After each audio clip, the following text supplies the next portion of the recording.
मेरा परिवार मैं जिम्मेदार, ये अभियान क्या है, इसके बारे में थोड़ा विस्तार से। मेरा परिवार मैं जिम्मेदार ये अभियान बेसिकली इसलिए चालू किया गया है कि इस बीमारी का अभी कोई वैक्सीन नहीं है, तो संक्रमण से बचाव ही उपाय हैं।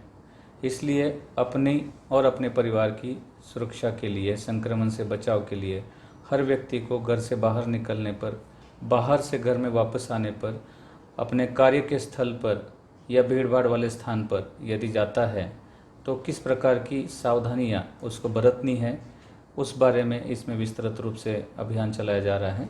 और इसके प्रचार प्रसार के लिए होर्डिंग्स है, पैम्पलेट्स है, मीडिया, प्रिंट, इलेक्ट्रॉनिक मीडिया का सहयोग, एनजीओज का सहयोग इत्यादि के माध्यम से लोगों के जहन में ये विचार डालने का प्रयास किया जा रहा है कि आपकी सुरक्षा आपके हाथ में है और संक्रमण से बचाव ही इसका उपाय है। की सहायता ली जा रही है इस अभियान में, एनजीओ की किस तरह की भूमिका है सर?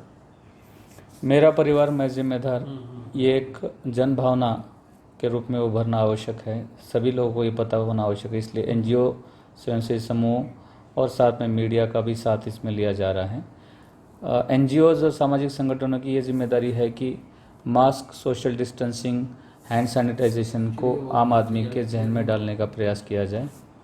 साथ ही कोरोना वॉरियर के रूप में प्रत्येक व्यक्ति अन्य 5 व्यक्तियों को मास्क, सोशल डिस्टेंसिंग के लिए प्रेरित करें और कच्ची बस्तियां है, गरीब परिवार है, उनके अंदर भी लोगों में ये जागरूकता लाने का प्रयास वो लोग करें।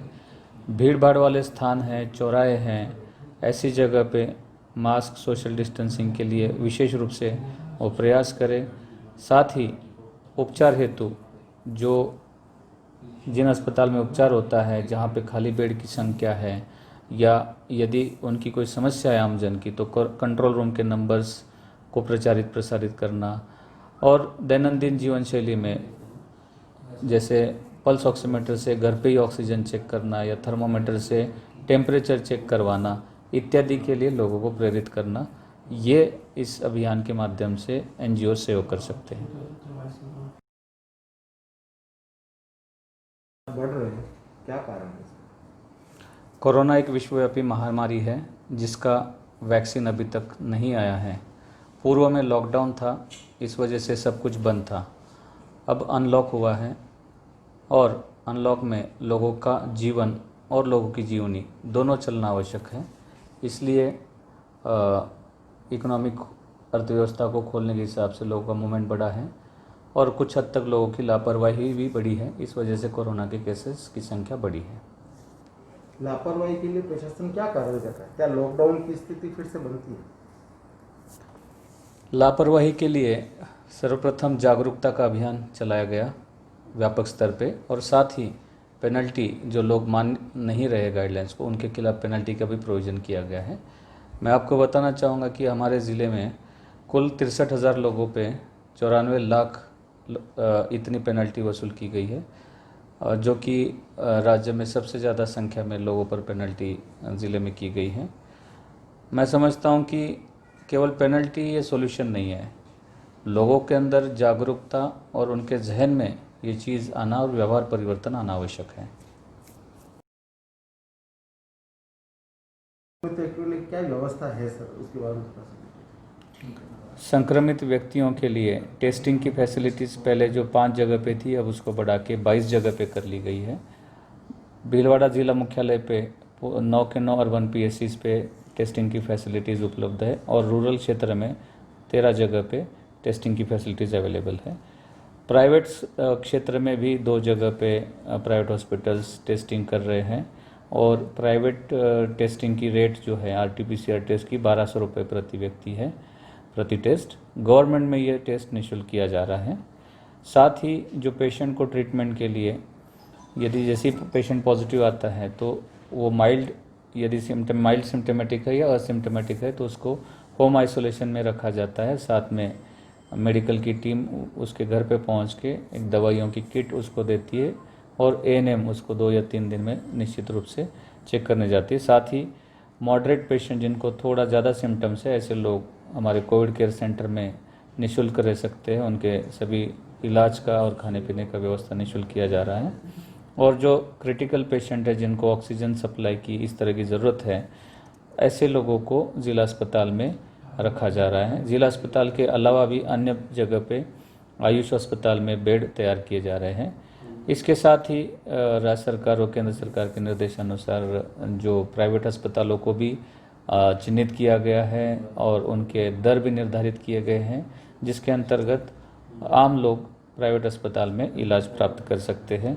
मैं आप लोगों को बताना चाहूँगा कि हाल फिलहाल जो सरकारी अस्पतालों में अपने पर्याप्त संख्या में बेड अवेलेबल है, 300 से ज़्यादा बेड अपने पास अवेलेबल है आज की तारीख में, और 7 दिन के अंदर अंदर 300 से ज़्यादा और बेड हम तैयार करने की स्थिति में आएंगे। और प्राइवेट क्षेत्र में भी 300 के करीब बेड तैयार किए गए हैं और वो अभी आम लोगों के लिए उपलब्ध है। प्राइवेट अस्पतालों में स्वस्तिक अस्पताल, बांगड़ अस्पताल, अरियंत अस्पताल, पोरवाल अस्पताल, कृष्णा अस्पताल और सोनी अस्पताल, इन अस्पतालों में अभी प्राथमिकता से इलाज के लिए बेड तैयार किए गए हैं। और ऑक्सीजन की सिलेंडर की संख्या कम नहीं पड़े, इसलिए हमने पर्याप्त संख्या में अतिरिक्त ऑक्सीजन सिलेंडर्स इंडस्ट्री से निकाल के हमारे पास सुरक्षित रखे हुए हैं और नए ऑक्सीजन सिलेंडर्स खरीदने की प्रक्रिया भी चल रही है। पिछले दिनों से गंभीर प्रवृत्ति के सांस में तकलीफ वाले रोगियों की तादाद धीरे धीरे बढ़ने लगी है और ऐसा ध्यान में आ रहा है कि कई व्यक्ति जिनको सर्दी जुकाम खांसी है वो सामने नहीं आ रहे हैं और 7-8 दिनों के बाद जब गंभीर प्रवृत्ति का इन्फेक्शन हो जाता है तब वो लोग आ रहे हैं। ऐसे में सभी लोगों को जब भी आपको कुछ इस तरह के लक्षण सर्दी जुकाम खांसी कुछ ऐसा होता है तो तत्काल उनको आना चाहिए, ताकि ऐसा ना हो कि लापरवाही से हम सामान्य रोग को भी गंभीर की तरफ बदल दें और फिर हमें उसका नुकसान उठाना पड़े। सैंपल टेस्ट दिया है, सैंपल दिया है, मुझे कैसे पता चलेगा कि मैं पॉजिटिव हूँ या नेगेटिव? देखिए, जितने भी सरकारी संस्थान हैं 21 सेंटर है हमारे जहाँ पे जांच की जा रही है और सैंपल कलेक्शन के बाद वो सारे जो हैं मेडिकल कॉलेज में जांच के लिए आते हैं। जांच होने के बाद वहाँ से एक मैसेज आता है। सबसे पहले तो सैंपल जब हम कलेक्ट करते हैं तो हमारा एक आईडी जनरेट होता है और हमारे मैसेज आता है। मेडिकल कॉलेज में जांच के बाद पॉजिटिव और नेगेटिव का मैसेज आपके मोबाइल फ़ोन पे आता है और इससे आपको पता चल सकता है कि आपकी क्या रिपोर्ट है। ख़ास तौर से पॉजिटिव केसेस को आरआरटी फ़ोन करती है, वो आपको बताती है, साथ ही आपके वहाँ पे विजिट करती है। तो पॉजिटिव केसेस को तो इस तरह से भी पता चल सकता है। तो मुझे क्या करना चाहिए इसमें? देखिए, होम आइसोलेट में अगर कोई व्यक्ति है तो उसको निश्चित रूप से जो गाइडलाइन है उसकी पालना चाहिए, करनी चाहिए। होम आइसोलेट में है तो उसे अन्य व्यक्तियों से अलग रहना चाहिए, उसके जो यूज करने के आर्टिकल्स हैं वो अलग रहने चाहिए और अगर ऐसी व्यवस्था है कि अगर अलग आर्टिकल नहीं हो तो उनका प्रॉपर क्लीनिंग जो है वो होना चाहिए। साथ ही जो मेडिसिन आपको दी गई है नियमित रूप से लें। पल्स ऑक्सीमीटर और टेम्परेचर के लिए जो थर्मामीटर है आप रेगुलर उसकी चार्टिंग करें, आपका ऑक्सीजन लेवल आप नियमित रूप से चेक करें। और सबसे अच्छी बात, सबसे ज़्यादा ध्यान रखने वाली चीज़, आप अच्छी डाइट लें, पूरी नींद लें और गर्म पानी पिएं। तो ये सारी चीज़ों का अगर आप ध्यान रखते हैं तो आप निश्चित रूप से आपका जो होम आइसोलेशन अच्छा रहेगा। आइसोलेशन में कैसे रखा जा रहा है, उसकी पालना कैसे करवाई जा रही है? देखिए, पॉजिटिव की सूचना मिलती है और आरआरटी टीम वहाँ पे पहुँचती है पॉजिटिव पेशेंट के घर पे और पॉजिटिव पेशेंट को चेक करती है, उसके पैरामीटर्स चेक करती है। अगर उसके लक्षण माइल्ड या एसिम्प्टोमेटिक होते हैं तो गाइडलाइन के अकॉर्डिंग उसको होम आइसोलेट करती है, उसको मेडिसिन्स दी जाती है खाने के लिए और नियमित रूप से उसको सलाह दी जाती है कि कैसे रहना है। साथ ही वो पाबंदी से होम आइसोलेट रहे, इसके लिए प्रशासन की जो टीम है, पुलिस प्रशासन के जो व्यक्ति लगाए गए हैं अपने अपने वार्ड में, ब्लॉक में, तो वो लोग जाके उसकी होम आइसोलेशन को सुनिश्चित करते हैं। मेडिकल की जो टीम है वो 2 दिन में 3 दिन में उसके स्वास्थ्य का परीक्षण जाके करती है।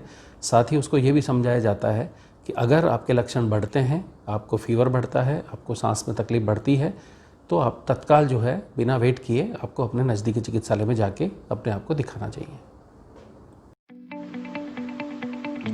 Stay updated always with Bhilwara Lokvani News app.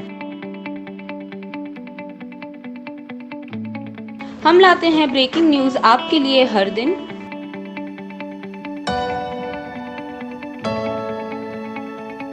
कभी भी कहीं भी देखें ताज़ा खबरें आपके मोबाइल पर। देखें न्यूज़ वीडियोस किसी भी टाइम। हमारे साथ जुड़े रहे और डाउनलोड करें Bhilwara Lokvani app, available on play store. Download now.